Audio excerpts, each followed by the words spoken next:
Business regulatory ഫ്രെയിംവർക്കിൻ്റെ module 2-ലുള്ള multiple choice questions ആണ് നമ്മൾ ഡിസ്കസ് ചെയ്യാൻ പോകുന്നത്. നമുക്ക് ഒന്നാമത്തെ ക്വസ്റ്റ്യനിലേക്ക് പോകാം. Under quasi contract the person receiving goods or benefit must. Quasi contract പ്രകാരം ഒരാൾ ഒരു ഗുഡ്സ് അല്ലെങ്കിൽ ബെനിഫിറ്റ് സ്വീകരിച്ചിട്ടുണ്ടെങ്കിൽ എന്ത് ചെയ്യണമെന്നുള്ളതാണ് പറഞ്ഞിരിക്കുന്നത്, അല്ലേ? To keep the goods as they were unsolicited. അയാൾ ആവശ്യപ്പെടാതെ തന്നെ ഗുഡ്സ് എന്ന നിലയിൽ അയാൾക്ക് അത് സൂക്ഷിക്കാമെന്ന് പറഞ്ഞിരിക്കുന്നു. അത് തെറ്റായിട്ടുള്ള കാര്യമാണ്, അല്ലേ? അതായത് ക്വാസി കോൺട്രാക്റ്റ് എന്ന് പറഞ്ഞാൽ തന്നെ ഒരു മറ്റൊരാൾക്ക് എക്സ്പെൻസ് ഉണ്ടാക്കിക്കൊണ്ട് അല്ലെങ്കിൽ ഒരു അൺജസ്റ്റ് എൻറിച്ച്മെൻറ്റ്, തെറ്റായ രീതിയിൽ ഒരാൾ എൻറിച്ച് ചെയ്യപ്പെടുക അല്ലെങ്കിൽ ബെനിഫിറ്റ് എടുക്കുക എന്ന് പറയുന്നത് ഇല്ലാതാക്കുന്നതിന് വേണ്ടിയാണ് ക്വാസി കോൺട്രാക്റ്റ് പറഞ്ഞിരിക്കുന്നത് തന്നെ, അല്ലേ? അപ്പോൾ അതുകൊണ്ട് നമുക്ക് ആവശ്യപ്പെടാതെ കിട്ടിയ ഒരു കാര്യമാണെങ്കിൽ നമുക്കത് കീപ്പ് ചെയ്യാനുള്ള അവകാശം നമുക്കില്ല, അല്ലേ? രണ്ടാമത്തെ കാര്യം, return the goods or compensate for their value. നമുക്ക് ആ ഒരു ഗുഡ്സ് എന്ത് ചെയ്യണം, അത് അർഹതപ്പെട്ട ആരിൽ നിന്നാണ് കിട്ടിയത്, ആരെയാണ് യഥാർത്ഥ ഉടമസ്ഥൻ, അയാൾക്ക് തിരികെ നൽകേണ്ടതാണ്, അല്ലേ? അല്ലെങ്കിൽ അയാൾക്ക് അതിന് പകരമായിട്ട് കോമ്പൻസേഷൻ നൽകുകയോ ചെയ്യേണ്ടതാണ്. അതാണ് കറക്റ്റായിട്ടുള്ള ആൻസർ എന്ന് പറയുന്നത്, അല്ലേ? Sue the supplier for breach of duty. Supplier നമുക്ക് തന്നിരിക്കുന്ന ആൾക്കെതിരെ കേസ് കൊടുക്കേണ്ട ആവശ്യമൊന്നുമില്ല, കാരണം അവിടെ കോൺട്രാക്റ്റ് ഒന്നുമില്ല, അല്ലേ? അപ്പോൾ ബ്രീച്ച് ഓഫ് കോൺട്രാക്റ്റിന് അങ്ങനെ കേസ് കൊടുക്കാനൊന്നും സാധിക്കില്ല. Return the goods until demanded by the supplier. Supplier ആവശ്യപ്പെടുന്നവരെ ഗുഡ്സ് നമ്മൾ പാസീവായിട്ട് നമ്മൾ റീറ്റെയിൻ ചെയ്യുക എന്നുള്ളതും അത് സഫീഷ്യൻ്റ് ആയിട്ടുള്ള കാര്യമല്ല. നമുക്ക് ആ ഒരു ഗുഡ്സ് അത് അർഹതപ്പെട്ട അല്ലെങ്കിൽ ആരിൽ നിന്നാണ് കിട്ടിയത് അയാൾക്ക് തിരികെ കൊടുക്കാനുള്ള ഉത്തരവാദിത്വം നമുക്കുണ്ടല്ലേ? അപ്പോൾ ആൻസർ വരുന്നത് return the goods or compensate four there value എന്നുള്ളതാണ്.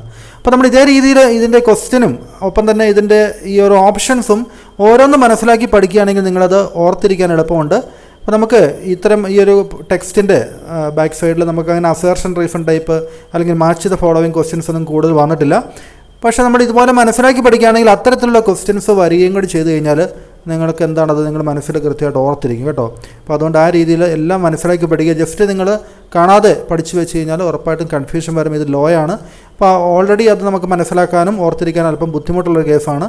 അപ്പോൾ അതുകൊണ്ട് തന്നെ അതിൻ്റെ കോൺസെപ്റ്റ് ക്ലിയർ ആയിട്ട് മനസ്സിലാക്കി വെച്ച് കഴിഞ്ഞാൽ വളരെ ഈസി ആയിട്ട് പഠിച്ചു പോകാൻ പറ്റുന്നൊരു സബ്ജക്റ്റും കൂടിയാണ് കേട്ടോ.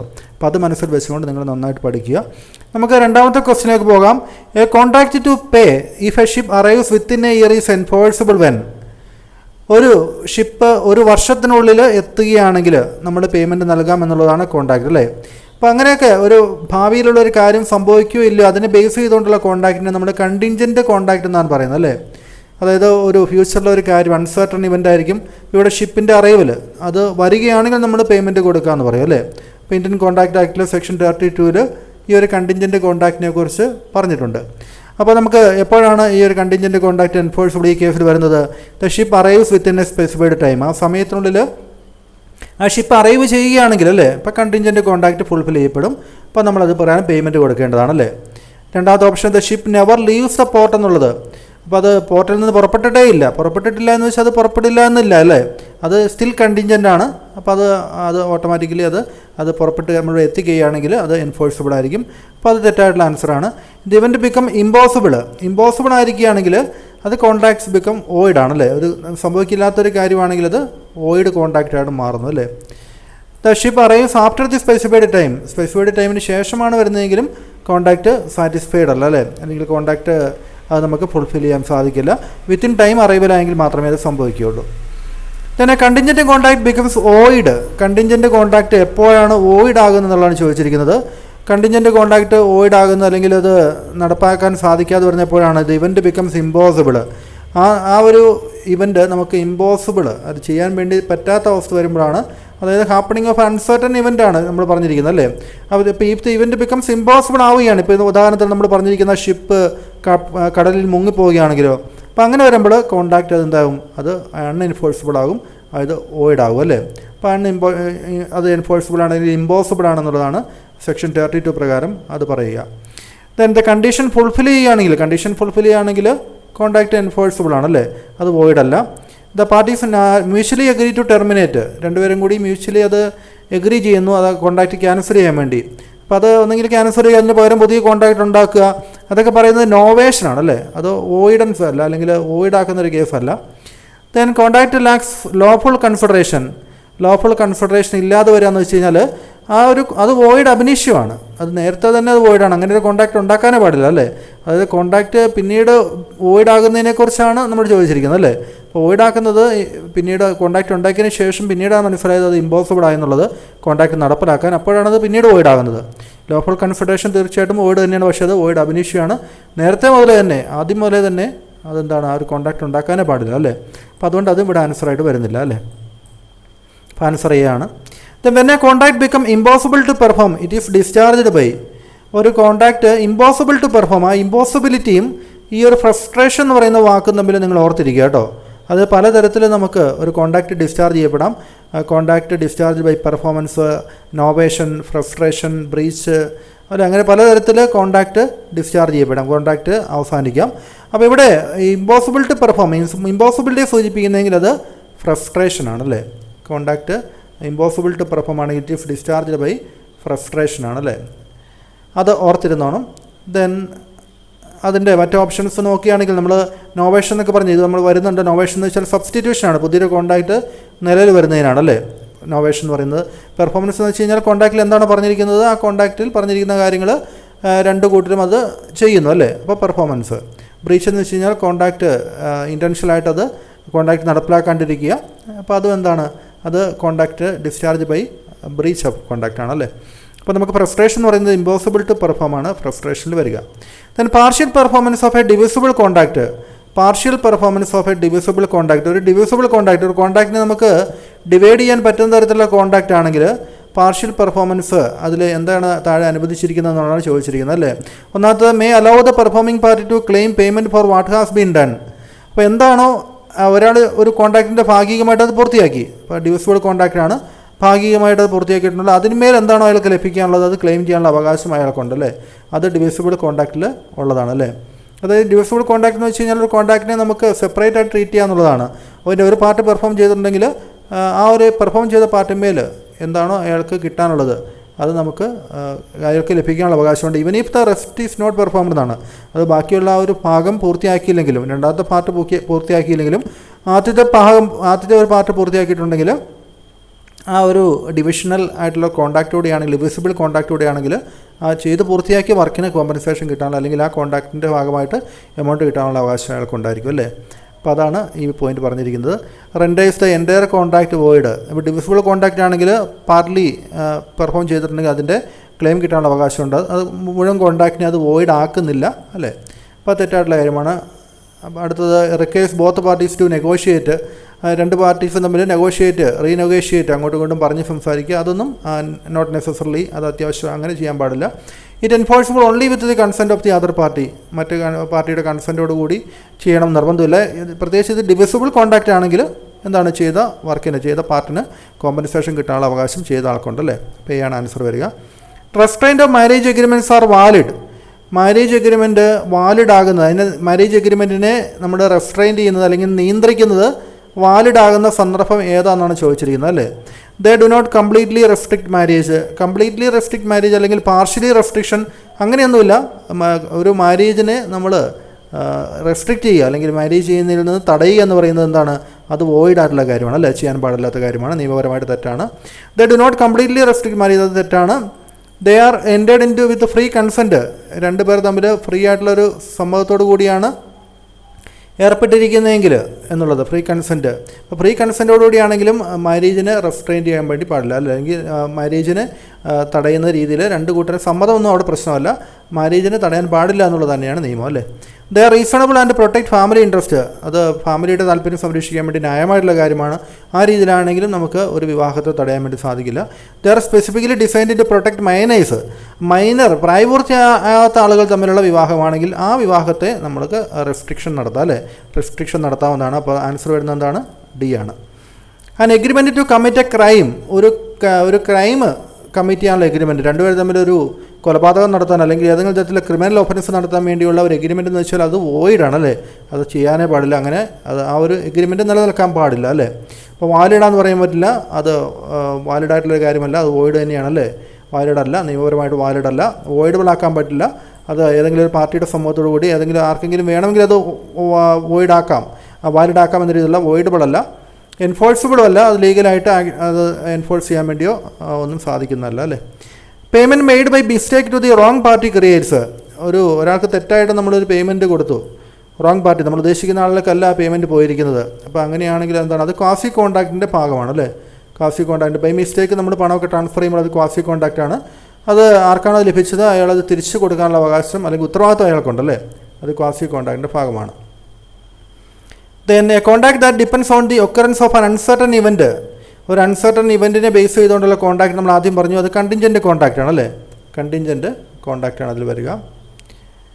ദെൻ ഈ കോൺട്രാക്ട്സ് ആർ ഗവേൺഡ് ബൈ, ഈ കോൺട്രാക്റ്റ് ഗവേൺ ചെയ്തിരിക്കുന്ന, നിയന്ത്രിച്ചിരിക്കുന്ന അല്ലെങ്കിൽ അതിൻ്റെ ഏത് ആക്ടിൻ്റെ കീഴിലാണ്, ഇത് IT ആക്ട് 2000 കീഴിലാണ് ഈ കോൺട്രാക്റ്റ് എന്ന് പറഞ്ഞാൽ. ഇലക്ട്രോണിക് കോൺട്രാക്റ്റ് ആണ്, നമ്മൾ ഫിസിക്കൽ പ്രസൻസ് ഒന്നും ആവശ്യമില്ല, ഓൺലൈനായിട്ട് നമുക്ക് കോൺട്രാക്റ്റിൽ ഏർപ്പെടാം. അത് IT ആക്ട് 2000 പറഞ്ഞിരിക്കുന്ന റൂൾസ് പ്രകാരമായിരിക്കും അത് ചെയ്യേണ്ടത് അല്ലേ.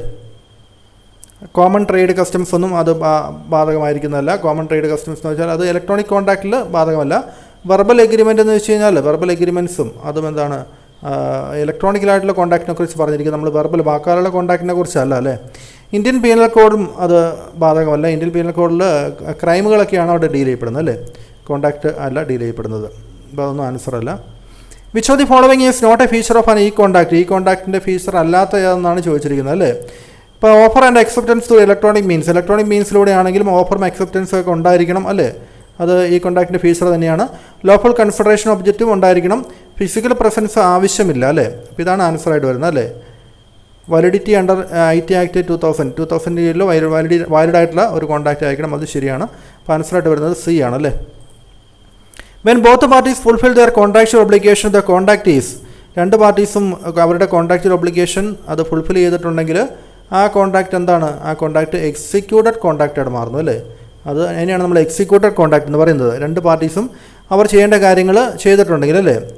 എക്സിക്യൂട്ടറി എന്ന് വെച്ച് കഴിഞ്ഞാൽ ആരെങ്കിലും ഒരാൾ ചെയ്യാനുണ്ടെങ്കിൽ, ഇനി ചെയ്തിട്ടില്ലെങ്കിൽ അതിനെയാണ് എക്സിക്യൂട്ടറി എന്നൊക്കെ പറയുന്നത് അല്ലേ, എക്സിക്യൂട്ടറി കോൺട്രാക്റ്റ് എന്ന് പറയുന്നത്.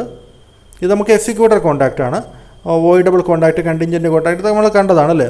അപ്പോൾ അതൊന്നുമല്ല. Which of these is an example of anticipatory breach. Anticipatory ബ്രീച്ചിന് എക്സാമ്പിൾ ഏതെന്നാണ് ചോദിച്ചിരിക്കുന്നത് അല്ലേ. Anticipatory breach refusing to deliver goods before the due date. അതായത് ഡ്യൂ ഡേറ്റ് ആകുന്നതിന് മുമ്പ് തന്നെ നമ്മൾ പറയുകയാണ്, ഈ ഡ്യൂ ഡേറ്റിൽ മുമ്പായിട്ടോ അല്ലെങ്കിൽ ആ ഡേറ്റിലോ ഞങ്ങളിത് ചെയ്യില്ല, ഗുഡ്സ് ഡെലിവർ ചെയ്യില്ല എന്ന് റിഫ്യൂസ് ചെയ്യുന്നു അല്ലേ, ചെയ്യില്ല എന്ന് പറയുന്നു അല്ലെങ്കിൽ നിരസിക്കുന്നു. നേരത്തെ തന്നെ പറയുമ്പോൾ അതെന്താണ്, ആൻറ്റിസിപ്പേറ്ററി ബ്രീച്ച് ആണ് അല്ലേ. അപ്പോൾ അതാണ് അതിൻ്റെ ആൻസറായിട്ട് വരുന്നത് അല്ലേ. അപ്പോൾ delaying performance by mutual consent എന്ന് പറയുന്നത് തെറ്റായിട്ടുള്ള കാര്യമാണ്. മ്യൂച്വൽ മോഡിഫിക്കേഷന് പരസ്പരം നമ്മുടെ മുൻകൂട്ടി തീരുമാനിച്ചുകൊണ്ട് ഡ്യൂ ഡേറ്റിൽ മാറ്റം വരുത്തുക, അതൊന്നും ആൻറ്റിസിപ്പേറ്റഡ് ബ്രീച്ച് അല്ല. Failing to deliver goods to unforeseen events, unforeseen event സംഭവിച്ചതുകൊണ്ട് നമ്മൾ ഗുഡ്സ് ഡെലിവർ ചെയ്യാൻ വേണ്ടി ഫെയിലായി എന്നുള്ള കാര്യവും ഇവിടെ വരുന്നില്ല, ഇതിന് ബാധകമല്ല അല്ലേ. അപ്പോൾ അത് റെഗുലർ പെർഫോമൻസ് നടത്താൻ പറ്റാത്തതുകൊണ്ട് തന്നെയാണ്. Performance completed but not up to standard. നമ്മൾ പെർഫോമൻസ് കംപ്ലീറ്റ് ചെയ്തിട്ടുണ്ട് പക്ഷേ നോട്ട് അപ്പ് ടു സ്റ്റാൻഡേർഡ് നമ്മൾ പറഞ്ഞിരിക്കുന്ന പോലെയല്ല. അപ്പോൾ അത്തരം കാര്യങ്ങളൊന്നും ആൻറ്റിസിപ്പേറ്റഡ് ബ്രീച്ച് അല്ല. ആൻറ്റിസിപ്പേറ്റഡ് ബ്രീച്ച് എന്ന് വെച്ചാൽ ഓർത്തിരിക്കുക, ഡ്യൂ ഡേറ്റിന് മുമ്പ് തന്നെ നമ്മൾ പറയുകയാണ് ഈ ഡ്യൂ ഡേറ്റ് ആകുമ്പോൾ ഞങ്ങൾ നിങ്ങൾക്ക് ഗുഡ്സ് ഡെലിവർ ചെയ്യില്ല. അപ്പോൾ അങ്ങനെ പറയുമ്പോൾ അത്തരത്തിലുള്ള ബ്രീച്ചിനാണ് ആൻറ്റിസിപ്പേറ്ററി ബ്രീച്ച് എന്ന് പറയുന്നത്. അടുത്ത ക്വസ്റ്റ്യൻ നമുക്ക് നോക്കാം. An agreement to commit a crime. ഒരു ക്രൈം നടത്താനുള്ള എഗ്രിമെൻറ്റ് നമ്മൾ ആദ്യം പറഞ്ഞാൽ എന്താണത്, വോയിഡ് ആണല്ലേ, വോയിഡ് എഗ്രിമെൻ്റ് ആണ്. Which of the following makes an agreement void. ഒരു എഗ്രിമെൻറ്റിനെ വോയിഡ് ആക്കുന്നത് എന്തൊക്കെയാണ് എന്നുള്ളത് നോക്കുക. Which of the following makes an agreement void അല്ലേ. അതായത് ഒന്നാമത്തെ കാര്യം മ്യൂച്വൽ കൺസെൻറ്റ് ഉണ്ടായിരിക്കണം അല്ലേ, അതൊരു എഗ്രിമെൻറ്റിനെ വാലിഡ് ആക്കുകയാണ് ചെയ്യുന്നത്, വോയിഡ് ആക്കുകയല്ല. പിന്നെന്താണ്, ലോഫുൾ കൺസിഡറേഷൻ ഉണ്ടായിരിക്കണം. അൺലോഫുൾ ഒബ്ജക്റ്റ്, നിയമപരമല്ലാത്ത ഒബ്ജക്റ്റ് എന്ന് പറയുന്നത് എന്താണ്, അത് എഗ്രിമെൻറ്റിനെ വോയിഡ് ആക്കും അല്ലേ. റിട്ടേൺ എഗ്രിമെൻറ്റ് ആണെങ്കിൽ കുഴപ്പമില്ല, റിട്ടേൺ ഓറൽ എഗ്രിമെൻറ്റ് എന്താണെങ്കിലും കുഴപ്പമില്ല, അതൊന്നും എഗ്രിമെൻറ്റ് വോയിഡ് ആക്കുന്നില്ല. അപ്പോൾ അൺലോഫുൾ ഒബ്ജക്റ്റ് എന്നുള്ളതാണ് ശരിയായിട്ടുള്ള answer. Quasi contract arises when. ഒരു ക്വാസി കോൺട്രാക്റ്റ് എപ്പോഴാണ് എറൈസ് ആവുന്നത് എന്നുള്ളതാണ് ചോദിച്ചിരിക്കുന്നത്. There is A valid contract between parties. There is A valid contract between parties എന്ന് പറഞ്ഞു കഴിഞ്ഞാൽ അതെന്താണ്, പാർട്ടീസ് തമ്മിൽ വാലിഡായിട്ട് കോൺട്രാക്റ്റ് ഉണ്ടെന്ന് പറഞ്ഞാൽ അത് സാധാരണ കോൺട്രാക്റ്റ് തന്നെയാണ് അല്ലേ. There is no contract but a legal obligation exist. ഇതാണ് ക്വാസി കോൺട്രാക്റ്റ് എന്ന് പറയുന്നത്. ആക്ച്വലി അവിടെ കോൺട്രാക്റ്റ് രണ്ടുപേരും തമ്മിൽ ഡയറക്റ്റായിട്ട് കോൺട്രാക്റ്റ് ഇല്ല, പക്ഷേ ലീഗലായിട്ടൊരു ഒബ്ലിഗേഷൻ ഉണ്ട് അല്ലേ. നമ്മുടെ കയ്യിൽ നമുക്ക് ആരുടെയോ പേഴ്സ് വഴിയിൽ നിന്ന് കിടന്ന് കിട്ടി, അപ്പോൾ അത് തിരിച്ചു കൊടുക്കാനുള്ള ഉത്തരവാദിത്വം കോൺട്രാക്റ്റിൻ്റെ ഭാഗമല്ല, നമുക്ക് അതിൻ്റെ ഒബ്ലിഗേഷൻ ഉണ്ട്. എന്തുകൊണ്ടാണത്, ക്വാസി കോൺട്രാക്റ്റ് ആണല്ലേ. അതായത് നമ്മൾ മറ്റൊരാളുടെ എക്സ്പെൻസ് ഉണ്ടാക്കിക്കൊണ്ട് നമ്മൾ ബെനിഫിറ്റ് എടുക്കാൻ പാടില്ല അല്ലേ. അപ്പോൾ അതാണ് നമ്മൾ ഈ ഒരു ക്വാസി കോൺട്രാക്റ്റിൻ്റെ ബേസ് എന്ന് പറയുന്നത്. Payment made by mistake to the wrong person creates. നമ്മൾ തെറ്റായിട്ടുള്ള ആൾക്ക് ഒരു പേയ്മെൻറ്റ് മിസ്റ്റേക്ക് പറ്റി നമ്മൾ പേയ്മെൻറ്റ് നടത്തുന്നു അല്ലേ. അപ്പോൾ അങ്ങനെ വരുമ്പോൾ താഴെ പറയുന്ന ഏത് കോൺട്രാക്റ്റാണ് എന്നുള്ളതാണ് ചോദിച്ചിരിക്കുന്നത് അല്ലേ. അത് ക്വാസി കോൺട്രാക്റ്റ് ആണല്ലേ, ക്വാസി കോൺട്രാക്റ്റിൻ്റെ ഭാഗമാണ്. Quasi contracts are based on the principles of. Quasi contract അത് ഏത് പ്രിൻസിപ്പിളിനെ ബേസ് ചെയ്താണ്? അൺജസ്റ്റ് എൻറിച്ച്മെൻറ്റ് അല്ലേ, ആ ഒരു വാക്ക് ഓർത്തിരിക്കുക. അൺജസ്റ്റ് എൻറിച്ച്മെൻറ്റ്, അതായത് മറ്റൊരാളുടെ ഒക്കെ എക്സ്പെൻസ് ഉണ്ടാക്കിക്കൊണ്ട് നമ്മൾ നീതിപൂർവമല്ലാത്ത ഒരു എൻറിച്ച്മെൻറ്റ് അല്ലെങ്കിൽ അതിൽ നിന്ന് ബെനിഫിറ്റ് എടുക്കുന്നത്, അത് തടയുന്നതിന് വേണ്ടിയാണ് ക്വാസി കോൺട്രാക്റ്റ് നിലവിൽ വന്നിരിക്കുന്നത്. A contract depends on the occurrence of A future uncertain event. അത് കണ്ടിൻജൻറ്റ് കോൺട്രാക്റ്റ് ആണല്ലേ, നമ്മൾ ഓൾറെഡി ഡിസ്കസ് ചെയ്ത കാര്യങ്ങൾ തന്നെയാണത്. ദെൻ അടുത്ത ക്വസ്റ്റ്യൻ നോക്കുക. Contingent contract becomes void. Contingent contract എപ്പോഴാണ് ഓയിഡ് ആകുന്നത് എന്നുള്ളതാണ് ചോദിച്ചിരിക്കുന്നത് അല്ലേ. The event becomes impossible to occur. ഒരു കണ്ടിൻജൻറ്റ് കോൺട്രാക്റ്റിൽ പറഞ്ഞിരിക്കുന്നതനുസരിച്ച് ആ ഒരു ഇവൻറ്റ് ഇമ്പോസിബിൾ ടു ഒക്കർ, അത് സംഭവിച്ചാൽ അത് കനോട്ട് ബി ഹാപ്പൻ അല്ലേ, അത് ഹാപ്പൻ ചെയ്യാൻ സാധിക്കാത്ത കേസാണെങ്കിൽ എന്താണ്, അത് ഓയിഡ് കോൺട്രാക്റ്റ് ആണല്ലേ. അതായത് അതിൻ്റെ ഫൗണ്ടേഷൻ തന്നെ കൊളാപ്സ്ഡ് ആയിപ്പോയി എന്ന് നമുക്ക് പറയാം. അല്ലെങ്കിൽ ഏത് ഉദ്ദേശത്തിന് വേണ്ടിയാണ് നമ്മളത് കോൺട്രാക്റ്റിൽ ഏർപ്പെട്ടിരിക്കുന്നത്, അത് സംഭവിച്ചില്ല അല്ലേ. അപ്പോൾ അതുകൊണ്ട് അതെന്താണ്, അത് ഓയിഡ് കോൺട്രാക്റ്റ് ആണെന്ന് പറയുന്നത് അല്ലേ. അപ്പോൾ അണ്ടർ സെക്ഷൻ 32 കണ്ടിൻജൻറ്റ് കോൺട്രാക്റ്റിനെ കുറിച്ച് പറഞ്ഞിരിക്കുന്നത് നമ്മൾ പറഞ്ഞു. ഇനി contingent contract must depend upon. Contingent contract ഏതിൽ ഡിപ്പെൻഡ് ചെയ്തിരിക്കണം എന്നുള്ളതാണ് ചോദിച്ചിരിക്കുന്നത് അല്ലേ. ഒരു ഫ്യൂച്ചർ ഇവൻറ്റിലാണല്ലേ, അൺസർട്ടൺ ഫ്യൂച്ചർ ഇവൻ്റാണ്. അത് സംഭവിക്കില്ല എന്നുള്ള കാര്യത്തെക്കുറിച്ച് നമുക്ക് കൃത്യമായിട്ട് അറിയില്ല അല്ലേ. അപ്പോൾ അതുകൊണ്ടാണ് അൺസർട്ടൺ എന്ന് പറയുന്നത്. അപ്പോൾ ഷിപ്പ് പുറപ്പെട്ട് ഇവിടെ എത്തിക്കഴിഞ്ഞാൽ നമ്മൾ പേയ്മെൻറ്റ് കൊടുക്കാമെന്ന് പറഞ്ഞു. ഷിപ്പ് ഇവിടെ എത്തുമോ എന്നോ പുറപ്പെടുമോ എന്നോ അല്ലെങ്കിൽ ഷിപ്പ് കടലിൽ മുങ്ങിപ്പോകുമെന്ന് നമുക്ക് അറിഞ്ഞുകൂടാ. അപ്പോൾ അത്തരത്തിലെ കോൺട്രാക്റ്റാണ് കണ്ടിൻജൻറ്റ് കോൺട്രാക്റ്റ് എന്ന് പറയുന്നത്. Contract is discharged by frustration. ഒരു കോൺട്രാക്റ്റ് ഡിസ്ചാർജ് ചെയ്യപ്പെടുന്നത് ഫ്രസ്ട്രേഷൻ മൂലം ഡിസ്ചാർജ് ചെയ്യപ്പെടുക എന്ന് വെച്ച് കഴിഞ്ഞാൽ നമ്മൾ ആദ്യം പറഞ്ഞ എന്താണ്, ഇമ്പോസിബിലിറ്റി അല്ലേ. ദ പെർഫോമൻസ് ബിക്കംസ് ഇമ്പോസിബിലിറ്റി എന്നുള്ള വാക്കും ഫ്രസ്ട്രേഷൻ എന്നുള്ള വാക്കും തമ്മിൽ ഓർത്തിരിക്കണമെന്ന് ഞാൻ പറഞ്ഞു അല്ലേ. അപ്പോൾ ഇത് പെർഫോമൻസ് ബിക്കം ഇമ്പോസിബിൾ ആകുമ്പോഴാണ് അത് ഫ്രസ്ട്രേഷൻ മൂലം അല്ലെങ്കിൽ പെർഫോമൻസ് കോൺട്രാക്റ്റ് നമ്മൾ അതിൻ്റെ ഡിസ്ചാർജ് ചെയ്യപ്പെടുന്ന ഫ്രസ്ട്രേഷൻ മൂലം ഡിസ്ചാർജ് ചെയ്യപ്പെടാമെന്ന് പറയുന്നത് അല്ലേ. Both parties perform their obligation. രണ്ട് പാർട്ടീസും അവരുടെ ഒബ്ലിഗേഷൻ പെർഫോം ചെയ്യുന്നു എന്നുള്ളത് അത് കോൺട്രാക്റ്റിൽ അത് ഡിസ്ചാർജ് ചെയ്യപ്പെടുന്നു എന്നൊരു ഭാഗമാണല്ലേ. അത് പെർഫോമൻസ് വഴി കോൺട്രാക്റ്റ് ഡിസ്ചാർജ് ചെയ്യപ്പെടുന്ന ഫ്രസ്ട്രേഷൻ വഴിയല്ല അല്ലേ. One party breaches the contract intentionally. ഒരു പാർട്ടി കോൺട്രാക്റ്റ് ബ്രീച്ച് ചെയ്യുന്നത് ബ്രീച്ച് ഓഫ് കോൺട്രാക്റ്റ് ആണ് അല്ലേ. കൺസിഡറേഷൻ അൺലോഫുൾ ആണെങ്കിൽ അത് കോൺട്രാക്റ്റ് അല്ല, വോയിഡ് കോൺട്രാക്റ്റ് ആണല്ലേ. അപ്പോൾ സി ആണ് നമുക്ക് ആൻസറായിട്ട് വരിക. When both the parties fulfil their contractual obligation the contract is. ഇപ്പോൾ രണ്ട് പാർട്ടീസും അവരുടെ കോൺട്രാക്ച്വൽ ഒബ്ലിഗേഷൻ ഫുൾഫിൽ ചെയ്യുന്നു. അപ്പോൾ അത്തരത്തിലുള്ള കോൺട്രാക്റ്റ് എന്താണ്, എക്സിക്യൂട്ടർ കോൺട്രാക്റ്റ് ആണല്ലേ. നമ്മൾ ആദ്യം പറഞ്ഞാണ് എക്സിക്യൂട്ടർ കോൺട്രാക്റ്റ് ആണ്. Okay. A breach of contract occurs when. ഒരു ബ്രീച്ച് ഓഫ് കോൺട്രാക്റ്റ് എപ്പോഴാണ് ഒക്കേർ ചെയ്യുന്നത് എന്നുള്ളതാണ് ചോദിച്ചിരിക്കുന്നത് അല്ലേ. Both parties fulfil their obligation. രണ്ട് പാർട്ടീസും അവരുടെ ഒബ്ലിഗേഷൻ ഫുൾഫിൽ ചെയ്തിട്ടുണ്ടെങ്കിൽ അത് ബ്രീച്ച് ഓഫ് കോൺട്രാക്റ്റ് അല്ല അല്ലേ, അത് ബ്രീച്ച് ഓഫ് കോൺട്രാക്റ്റ് അല്ല. Then a party refuses to perform its obligation. അവരുടെ ഒബ്ലിഗേഷൻ പെർഫോം ചെയ്യാൻ വേണ്ടി റെഫ്യൂസ് ചെയ്യുന്നു അല്ലെങ്കിൽ അവർ ചെയ്യില്ലാന്ന് തീരുമാനിക്കുന്നു, അതെന്താണ്, അത് ബ്രീച്ച് ഓഫ് കോൺട്രാക്റ്റ് ആണല്ലേ. Specific performance is granted. Specific performance is granted, അതായത് കോമ്പൻസേഷൻ ഒന്നും പറ്റില്ല. കോൺട്രാക്റ്റിൽ പറഞ്ഞിരിക്കുന്ന അതേ കാര്യങ്ങൾ തന്നെ ചെയ്യണം. അത് ഒരു പ്രവൃത്തി ഒരു കോൺട്രാക്റ്റിൽ ഏർപ്പെട്ടിട്ട് ആ ഒരു കോൺട്രാക്റ്റിൽ പറഞ്ഞിരിക്കുന്ന കാര്യം ചെയ്യുന്നതിന് പകരം കോമ്പൻസേഷനോ അല്ലെങ്കിൽ മറ്റുള്ള കാര്യങ്ങളോ ഓഫർ ചെയ്യുന്ന അത് സമ്മതിക്കാതെ സ്പെസിഫിക് ആയിട്ടുള്ള പെർഫോമൻസ് എന്താണോ പറഞ്ഞിരിക്കുന്നത് അത് തന്നെ വേണം എന്ന് പറയുകയാണെങ്കിൽ അത് എപ്പോഴാണ് അങ്ങനെയുള്ള അവസ്ഥ ഗ്രാൻഡ് ചെയ്യപ്പെടുന്നത് എന്നുള്ളതാണ് ചോദിച്ചിരിക്കുന്നത് അല്ലേ. അതായത് മോണിറ്ററി ഡാമേജസ് ഇന്നാഡിക്കേറ്റ് ആകുമ്പോഴാണ് അത് പറയുന്നത് അല്ലേ. മോണിറ്ററി ആയിട്ടുള്ള ഏതെങ്കിലും പകരമായിട്ട് പണമോ മറ്റുള്ള കാര്യങ്ങളൊക്കെ ഇന്നാഡിക്കേറ്റ് ആകുമ്പോൾ ഈ സ്പെസിഫിക് പെർഫോമൻസ് ഗ്രാൻഡ് ചെയ്യപ്പെടുന്നുണ്ടല്ലേ. അപ്പോൾ ഏതെങ്കിലും യുണീക്ക് ആയിട്ടുള്ള ഗുഡ്സോ മറ്റിടത്തും കിട്ടാത്ത ഗുഡ്സാണ് നമ്മൾ വാങ്ങാമെന്ന് ഏൽപ്പിച്ച് അല്ലെങ്കിൽ തരാമെന്ന് സമ്മതിച്ച് അല്ലെങ്കിൽ പ്രോപ്പർട്ടി അത്തരത്തിലുള്ള കാര്യങ്ങളൊക്കെ എന്താണ്, അതൊന്നും പണം കൊണ്ട് കോമ്പൻസേറ്റ് ചെയ്യാൻ പറ്റുന്നതായിരിക്കില്ല. അപ്പോൾ അങ്ങനെയുള്ള കേസിൽ സ്പെസിഫിക് പെർഫോമൻസ് ആ ഒരു പ്രൊഡക്റ്റ് തന്നെ നൽകാൻ വേണ്ടി കോടതി വിധിച്ചേക്കാം. A remedy for breach of contract is. ഒരു കോൺട്രാക്റ്റിൻ്റെ ബ്രീച്ച് സംഭവിക്കുകയാണെങ്കിൽ അതിൻ്റെ റെമഡി എന്തായിരിക്കും എന്നുള്ളതാണ് ചോദിച്ചിരിക്കുന്നത് അല്ലേ. അതായത് ഡാമേജ്, കോമ്പൻസേഷൻ ഫോർ ഡാമേജ് അതിൻ്റെ ഒരു റെമഡിയാണല്ലേ. ഇംപ്രസൺമെൻറ്റ് ഒന്നും ഉണ്ടാവണമെന്നില്ല. ഇംപ്രസൺമെൻറ്റ് എന്ന് വെച്ചാൽ ക്രിമിനൽ ഒഫൻസുകളൊക്കെയാണ് ഇംപ്രസൺമെൻറ്റ് വരുന്നത്. ഇതൊരു സിവിൽ കേസായിട്ടാണ് കോൺട്രാക്റ്റിൻ്റെ വയലേഷൻ വരുന്നത്. അപ്പോൾ കോമ്പൻസേഷൻ ഫോർ ഡാമേജ് കറക്റ്റാണ്. Termination of cancellation of other contract, മറ്റ് കോൺട്രാക്റ്റുകൾ ക്യാൻസലേഷൻ നടത്തുക, അങ്ങനെ അതും ഇതിൻ്റെ ഒരു ഭാഗമല്ല, ഇതുമായിട്ട് ബന്ധമില്ല. Expulsion of the breaching party, breach ഏത് കോൺട്രാക്റ്റിൽ ഏർപ്പെട്ട പാർട്ടി ബ്രീച്ച് ചെയ്ത പാർട്ടി ആരാണോ ആ ഒരു പാർട്ടിയെ പുറത്താക്കുക, അത്തരം കാര്യങ്ങളൊന്നുമല്ല. കോമ്പൻസേഷൻ ഫോർ ഡാമേജ് ആണ് ഈ ഒരു കോൺട്രാക്റ്റിൻ്റെ ബ്രീച്ചിന് റെമഡി ആയിട്ട് പറഞ്ഞിരിക്കുന്നത്. പിന്നെ contract is frustrated when, frustrated വരുന്നത് എപ്പോഴാണ്? അത് ഇമ്പോസിബിലിറ്റി അല്ലേ, കോൺട്രാക്റ്റ് അതിൻ്റെ performance, the purpose of contract is destroyed, അതും ഫ്രസ്ട്രേഷൻ്റെ ഒരു ബേസിക്കാണെന്ന് ഓർത്തിരിക്കുക കേട്ടോ.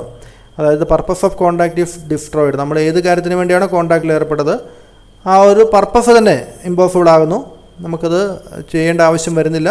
അപ്പോൾ അങ്ങനെയുള്ള ഒരു കേസിലും എന്താണ് അത് discharge of contract by frustration ആണെന്നുള്ളത് അത് നമുക്ക് ഓർത്തിരിക്കാം. ചേഞ്ച് ഇൻ ലോ, അതായത് ഏതെങ്കിലും ലോയിൽ ഉണ്ടാകുന്ന മാറ്റങ്ങൾ കൊണ്ടോ അല്ലെങ്കിൽ നമ്മുടെ കോൺട്രാക്റ്റിൽ പറഞ്ഞിരിക്കുന്ന നമ്മുടെ സബ്ജക്റ്റ് മാറ്റർ അതിൻ്റെ ഒരു ഡിസ്ട്രക്ഷൻ അത് നശിച്ചു പോവുകയോ, അപ്പോൾ അത്തരം കാര്യങ്ങളെ കൊണ്ടൊക്കെ കോൺട്രാക്റ്റ് നമുക്ക് ഇമ്പോസിബിൾ ആകാം അല്ലേ. അപ്പോൾ അതുകൊണ്ട് തന്നെ purpose of the contract destroy ചെയ്യപ്പെടാം. അപ്പോൾ അങ്ങനെയുള്ള കേസിലും എന്താണ് ഈ ഫ്രസ്ട്രേഷനാണ് വരിക.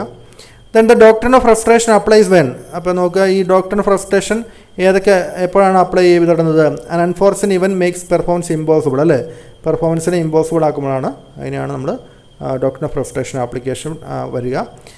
An agreement in restraint of marriage, മാരേജിനെ റെസ്ട്രെയിൻറ്റ് ചെയ്യുന്ന എഗ്രിമെൻറ്റ് എന്ന് വെച്ച് കഴിഞ്ഞാൽ വോയിഡാണല്ലേ, നമ്മൾ ആദ്യം കണ്ടത് തന്നെയാണ്, വോയിഡാണ്.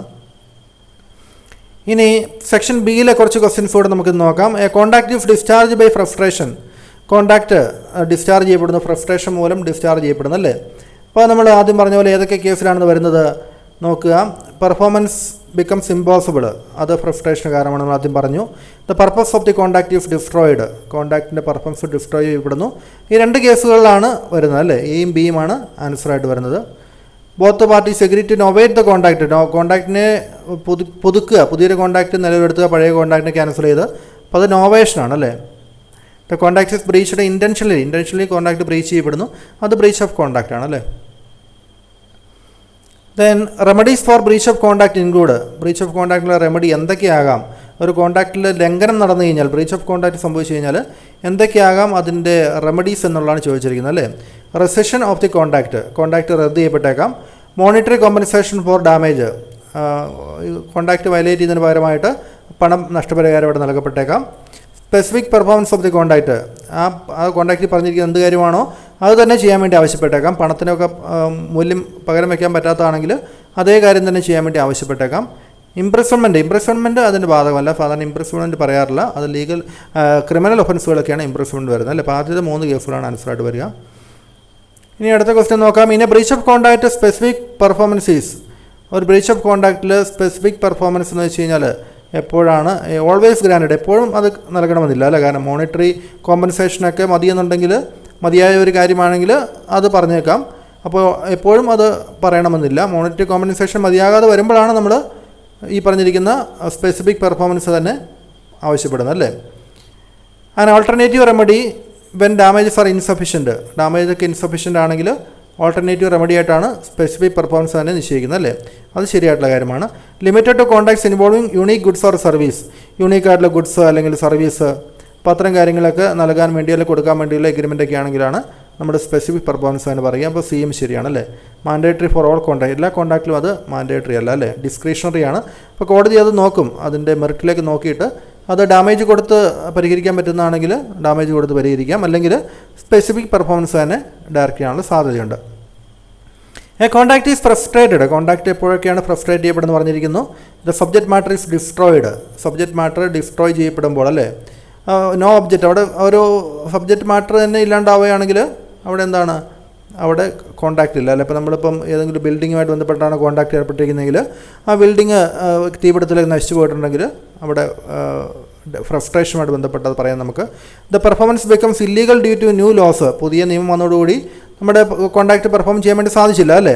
അപ്പോൾ നിയമപരമായ മാറ്റം മൂലം അതും എന്താണ്, ഫ്രസ്ട്രേഷനാണ്. A minor delay in performance occurs, ഒരു കോൺട്രാക്റ്റിൽ ഉണ്ടാകുന്നൊരു മൈനർ ഡിലേ എന്ന് പറയുന്നത് അത് നമുക്ക് ഇൻകറക്റ്റ് ആയിട്ടുള്ള തെറ്റായിട്ടുള്ളൊരു ആൻസറാണ്. അതൊന്നും ഫ്രസ്ട്രേഷന് കാരണമാകുന്നില്ല അല്ലേ, അപ്പോൾ തെറ്റാണ്. The event central to the contract does not happen, നമ്മൾ ഏത് കാര്യത്തിന് വേണ്ടിയാണ് കോൺട്രാക്റ്റിൽ ഏർപ്പെട്ടത് ആ ഒരു ബേസിക് പർപ്പസ് തന്നെ വയലേറ്റ് ചെയ്യപ്പെടുന്നു, അല്ലെങ്കിൽ ആ ബേസിക് പർപ്പസ് തന്നെ ഇല്ലാണ്ടാകുന്നു അല്ലേ. അപ്പോൾ അത്തരം കാര്യങ്ങളിലൊക്കെ എന്താണ്, അതും ഫ്രസ്ട്രേഷൻ തന്നെയാണ് അല്ലേ. അപ്പോൾ നമ്മളൊരു ഹാള് നമ്മൾ റെൻറ്റിന് എടുക്കാമെന്ന് പറഞ്ഞു, ഒരു ഇവൻറ്റ് നടത്താൻ വേണ്ടിയാണ്. അപ്പോൾ ഇവൻറ്റ് നടത്താൻ വേണ്ടിയാണ് ഹാൾ റെൻറ്റിന് എടുക്കുന്നതെന്ന് റെൻറ്റിന് തരാമെന്ന് പറഞ്ഞ ആൾക്കും അറിയാമെങ്കിൽ ആ ഇവൻറ്റ് നടന്നില്ല എങ്കിൽ പിന്നെ നമുക്ക് ആ ഹാള് റെൻറ്റിന് എടുത്തില്ലെങ്കിലും അവിടെ വയലേഷൻ വരുന്നില്ല അല്ലേ. അപ്പോൾ അത് ഫ്രസ്ട്രേഷൻ്റെ കേസിലാണത് പെടുത്തിയിരിക്കുന്നത്. അപ്പോൾ ABD ഉത്തരം വരും. The doctrine of frustration applies to contracts when. The doctrine of frustration നോക്കുക, വീണ്ടും ഡോക്ട്രിൻ ഓഫ് ഫ്രസ്ട്രേഷൻ എപ്പോഴൊക്കെയാണ് വരുന്നത്, താഴെ പറയുന്ന സാഹചര്യം എപ്പോഴൊക്കെയാണ് വരുന്നതെന്നാണ് ചോദിച്ചിരിക്കുന്നത്. ഒന്നാമത്തെ കാര്യം പെർഫോമൻസ് ബിക്കം ഇമ്പോസിബിൾ അല്ലേ, അത് ഡോക്ട്രിൻ ഓഫ് ഫ്രസ്ട്രേഷൻ തന്നെയാണ്. The purpose of the contract is no longer achievable. അതിൽ പറഞ്ഞിരിക്കുന്ന ആ ഒരു കാര്യം നമുക്ക് അച്ചീവ് ചെയ്യാൻ പറ്റുന്നതല്ല, ഇനി നേടാൻ പറ്റുന്നതല്ല, ഇമ്പോസിബിലിറ്റി അല്ലേ. Both parties fail to agree to, അതും തെറ്റാണ്. Breaching party refuses to perform, അതും ഒന്നും ഫ്രസ്ട്രേഷൻ്റെ പരിധിയിൽ വരുന്നതല്ല. And agreement is against public policy. ഒരു എഗ്രിമെൻറ്റ് പബ്ലിക് പോളിസിക്ക് എതിരാണെന്ന് പറയുന്നത് എപ്പോഴാണ്? It obstruct the administration of justice. അത് നിയമപരമായിട്ടുള്ള കാര്യങ്ങൾ ചെയ്യുന്നതിന് തടസ്സം നിൽക്കുമ്പോൾ അത് പബ്ലിക് പോളിസിക്ക്, പൊതുവായിട്ടുള്ള പൊതു താല്പര്യത്തിന് എതിരാണ്, ശരിയാണ്. It promotes illegal activity promote ചെയ്യാന്ന് വെച്ച് കഴിഞ്ഞാൽ അതെന്താണ്, പബ്ലിക് പോളിസിക്ക് എതിരെ തന്നെയാണ് അല്ലേ, ശരിയാണ്. It restricts the freedom of trade unreasonably. ഒരാൾ കച്ചവടം ചെയ്യാൻ ബിസിനസ് ചെയ്യാൻ വേണ്ടി തടയുക എന്ന് പറയുന്നത്, തെറ്റായ രീതിയിൽ തടയുക എന്ന് പറയുന്നത്, അൺറീസണബിൾ ആയിട്ടുള്ള കാര്യങ്ങൾക്ക് വേണ്ടി തടയുക എന്ന് പറയുന്നത്, അതും പബ്ലിക് പോളിസി എതിരാണ്. It protects the legitimate interest of both parties. രണ്ട് പാർട്ടീസിൻ്റെ നിയമപരമായിട്ടുള്ള താല്പര്യങ്ങൾ സംരക്ഷിക്കുക എന്ന് പറയുന്നത് അത് പബ്ലിക് പോളിസിക്ക് എതിരെല്ലാം അനുകൂലം തന്നെയാണ് അല്ലേ. അപ്പോൾ ഇത് തെറ്റാണ്. അപ്പോൾ ABC ആണ് വരുന്ന answer. Restraint of trade agreements R valid. ഒരു ട്രേഡ് എഗ്രിമെൻറ്റ്സ്, കച്ചവടക്കാർ തമ്മിലുള്ള എഗ്രിമെൻറ്റുകൾ അല്ലെങ്കിൽ കച്ചവടം നടത്തുന്നതിന് റെസ്ട്രിക്റ്റ് ചെയ്തുള്ള എഗ്രിമെൻറ്റ് വാലിഡ് ആകുന്ന സാഹചര്യം ഏതൊക്കെയാണെന്നാണ് ചോദിച്ചിരിക്കുന്നത് അല്ലേ. ഇവിടെ നോക്കുക, they are reasonable and protect legitimate interest. അത് നിയമപരമായിട്ടുള്ള ലെജിറ്റിമേറ്റായിട്ടുള്ള ഇൻട്രസ്റ്റ് സംരക്ഷിക്കാൻ വേണ്ടിയാണെങ്കിൽ ശരിയാണ്. They are completely unrestricted in time or scope. Completely unrestricted ആണെങ്കിൽ പിന്നെ അത് റെസ്ട്രിക്ഷനോട് വരുന്നില്ല അല്ലേ, അപ്പോൾ ഇവിടെ ബാധകമല്ല. The ensure fair competition in the മാർക്കറ്റിൽ ഫെയർ കോമ്പറ്റീഷൻ ഉറപ്പുവരുത്താൻ വേണ്ടിയാണെങ്കിലും നമുക്ക് ട്രേഡിനെ റെസ്ട്രിക്റ്റ് ചെയ്യാവുന്നതാണ്, ചില കച്ചവടങ്ങളൊക്കെ തടയാവുന്നതാണ്. ദ ആർ ഇമ്പോസ്ഡ് ആർബിട്രറി ആയിട്ട് നമ്മൾ വെറുതെ അത് ഇമ്പോസ് ചെയ്താണെങ്കിൽ അതും സാധിക്കുന്നതല്ല അല്ലേ. And agreement is void. ഒരു വോയിഡ് എഗ്രിമെൻറ്റ് എപ്പോഴാണ് ആകുന്നത് എന്നുള്ളതാണ് ചോദിച്ചിരിക്കുന്നത് അല്ലേ. എഗ്രിമെൻറ്റ് വോയിഡ് ആകുന്നത് എപ്പോഴാണെന്ന് ചോദിച്ചിട്ടുണ്ട്. ഇറ്റ് ഹാസ് അൺലോഫുൾ ഒബ്ജക്റ്റ് ആണെങ്കിൽ അത് വോയിഡ് എഗ്രിമെൻറ്റ് തന്നെയാണ്. നിയമവിരുദ്ധമായിട്ടുള്ള ലക്ഷ്യങ്ങൾക്ക് വേണ്ടി കോൺട്രാക്റ്റിൽ ഏർപ്പെടാൻ പാടില്ല. ഇറ്റ് റെസ്ട്രിക്ട്സ് മാരേജ് അല്ലേ. അപ്പോൾ ഇത് ശരിയായിട്ടുള്ള കാര്യമാണ് കേട്ടോ, ഇവിടെ ശരിയാണ്, ഇതും ശരിയാണ്. ബോത്ത് പാർട്ടീസ് ബെനിഫിറ്റ് ഫ്രം, രണ്ട് പാർട്ടീസും അതിൽ നിന്ന് ബെനിഫിറ്റ് എടുക്കുന്നതുകൊണ്ട് ഒരു എഗ്രിമെൻറ്റ് വോയിഡ് ആകണമെന്നില്ല അല്ലേ. ഇറ്റ് ലാക്സ് ലോഫുൾ കൺസിഡറേഷൻ അത് കിട്ടിയിട്ടില്ല എങ്കിലും എന്താണ്, അത് വോയിഡ് ആയിട്ടുള്ള എഗ്രിമെൻ്റ് ആണ് അല്ലേ. Which of the following makes an agreement void. താഴെ പറയുന്നതിൽ വോയിഡ് ആയിട്ടുള്ള ഒരു എഗ്രിമെൻറ്റ് വോയിഡ് ആക്കുന്നത് unlawful object, restriction of marriage, public policy violation, അതെല്ലാം വോയിഡ് ആക്കും. വെർബൽ കൺസെൻറ്റും പ്രശ്നമല്ല അല്ലേ, വോയിഡ് ആക്കുന്നതിന് കാരണമല്ല. എന്ന് വെച്ചാൽ വാക്കാലുള്ള സമ്മതം നൽകാനാണ് വെർബൽ കൺസെൻറ്റ് എന്ന് ഉദ്ദേശിക്കുന്നത്. Which of the following agreements is opposite to public പോളിസിക്ക് എഗ്രിമെൻ്റ് ആയിട്ടുള്ള എഗ്രിമെൻറ്റുകൾ ഏതൊക്കെയാണ് ഉദ്ദേശിക്കുന്നത്. അവിടെ പറയുന്നതിൽ എഗ്രിമെൻറ്റ് ടു സ്റ്റിഫിൽ പ്രോസിക്യൂഷൻ. അപ്പോൾ ഒരു ക്രിമിനൽ ഒഫൻസ് നടന്നു, ക്രിമിനൽ കുറ്റം നടന്നു, നമ്മളതിന് പ്രോസിക്യൂഷന് വിധേയമാക്കണം ആളെ. പക്ഷേ അത് ആക്കാതിരിക്കാൻ വേണ്ടി നമ്മൾ ക്യാഷ് വാങ്ങിച്ചോ മറ്റോ അതിൽ നിന്ന് ഒരാൾ ഒഴിവാക്കുന്നു അല്ലേ. അപ്പോൾ അത് പബ്ലിക് പോളിസിക്ക് എതിരാണ് അല്ലേ. അപ്പോൾ ഇത് അതെ. എഗ്രിമെൻറ്റ് ടു ഡിവൈഡ് പബ്ലിക് ഓഫീസുകൾ ഡിവൈഡ് ചെയ്യുക എന്ന് പറയുന്നത്, അതായത് സർക്കാർ ജോലി അത്തരം കാര്യങ്ങളൊക്കെ ഡിവൈഡ് ചെയ്ത് അങ്ങനെയൊന്നും ഉപയോഗിക്കാൻ വേണ്ടി സാധിക്കില്ല. ജോലി കിട്ടിയ ആൾക്ക് തന്നെയാണ് അത് അതിനുള്ള അർഹത വരുന്നത് അല്ലേ. അപ്പോൾ അത്തരത്തിലുള്ള കേസിൽ നമുക്കതിനെ അങ്ങനെ മനസ്സിലാക്കാം. അതായത് ഗവൺമെൻറ്റിന് മെറിറ്റ് അടിസ്ഥാനത്തിലാണ് ജോലിക്ക് എടുക്കുന്നത് അല്ലേ. അപ്പോൾ അതിനെ അണ്ടർമൈൻ, അതിന് തുരങ്കം വയ്ക്കുന്ന രീതിയിൽ പങ്കിട്ടെടുക്കുക, അത്തരത്തിലുള്ള കാര്യങ്ങളൊന്നും അനുവദനീയമല്ല, അത് പബ്ലിക് പോളിസി എതിരാണ്. Contract four A fair competition എന്ന് പറഞ്ഞാൽ അത് പബ്ലിക് പോളിസിക്ക് എതിരല്ല അല്ലേ. Contract four A wager agreement എന്ന് പറയുന്നതും അത് പബ്ലിക് പോളിസിക്ക് എതിരാണ്, അത് വോയിഡ് തന്നെയാണ് അല്ലേ. ബെറ്റ് വയ്ക്കുക, അത്തരം കാര്യങ്ങളൊക്കെ തെറ്റായ കാര്യങ്ങൾക്ക് വേണ്ടി ബെറ്റ് വയ്ക്കൽ, അങ്ങനത്തെ കാര്യങ്ങളൊക്കെ എന്താണ്, വേജറിങ് എഗ്രിമെൻറ്റ് ഭാഗമാണ് അല്ലേ. അപ്പോൾ അതും വോയിഡ് തന്നെയാണ്, ഓപ്പോസിറ്റ് പബ്ലിക് പോളിസിയാണ്. Which of the following situations may create quasi കോൺട്രാക്റ്റിനെ ക്രിയേറ്റ് ചെയ്യാവുന്ന സിറ്റുവേഷൻ ഏതൊക്കെയാണെന്നാണ് ചോദിച്ചിരിക്കുന്നത്. Payment by mistake to the wrong person, അത് ക്വാസി കോൺട്രാക്റ്റ് ആണല്ലേ, തെറ്റായിട്ട് നമ്മൾ പേയ്മെൻറ്റ് നടത്തുന്നത്. Receiving goods meant for someone else and keeping them, മറ്റൊരാൾക്ക് വേണ്ടി ഉദ്ദേശിച്ച് വന്ന ഒരു ഗുഡ്സ് നമുക്ക് അബദ്ധത്തിൽ നമ്മുടെ കയ്യിൽ കിട്ടി, നമ്മളത് കീപ്പ് ചെയ്തുകൊണ്ടിരിക്കുന്നു, അതെന്താണ് ക്വാസി കോൺട്രാക്റ്റ് ആണ്. ഈ സാഹചര്യത്തിലെല്ലാം നമ്മൾ എന്ത് ചെയ്യണം, ആ കാര്യങ്ങളെ പണവും വസ്തു എന്താണെന്ന് വെച്ചാൽ അത് തിരികെ കൊടുക്കേണ്ടതാണ് അല്ലേ. വോളണ്ടറി പേയ്മെൻറ്റ് ഓഫ് അനദർ ഡെപ്റ്റ് വിതൗട്ട് റിക്വസ്റ്റ്, നമ്മളൊരാളുടെ പേയ്മെൻറ്റ് ഒരാളുടെ കടം നമ്മൾ കൊടുത്തു തീർത്തു, മറ്റൊരാൾ കൊടുക്കാനുള്ളതായിരുന്നു, അയാൾക്ക് വേണ്ടി നമ്മൾ കൊടുത്തു തീർത്തു, അയാൾ പക്ഷേ നമ്മളോട് ആവശ്യപ്പെട്ടല്ല. എന്നിട്ട് നമ്മൾ ആ പണം മറ്റേയാളോട് തിരിച്ചു ചോദിച്ചു കഴിഞ്ഞാൽ അത് ക്വാസി കോൺട്രാക്റ്റിൻ്റെ ഭാഗമല്ല, അത് ആവശ്യപ്പെടാതെ ചെയ്തതാണ് അല്ലേ. Verbal agreement between two parties, രണ്ട് പാർട്ടീസ് തമ്മിൽ വെർബലായിട്ടുള്ള എഗ്രിമെൻറ്റ്, അത് ക്വാസി കോൺട്രാക്റ്റ് അല്ല. അവിടെ ഒരു എഗ്രിമെൻറ്റേ ഇല്ല അല്ലേ, ക്വാസി കോൺട്രാക്റ്റിൽ ഒരു എഗ്രിമെൻറ്റ് ഇല്ല, പക്ഷേ ഒബ്ലിഗേഷൻ ഉണ്ടെന്നുള്ളതാണ് അതിൻ്റെ പ്രത്യേകത എന്ന് പറയുന്നത് അല്ലേ. അപ്പോൾ ഇതുമല്ല, അപ്പോൾ എയും ബിയും ആണ് ആൻസറായിട്ട് വരുന്നത് അല്ലേ.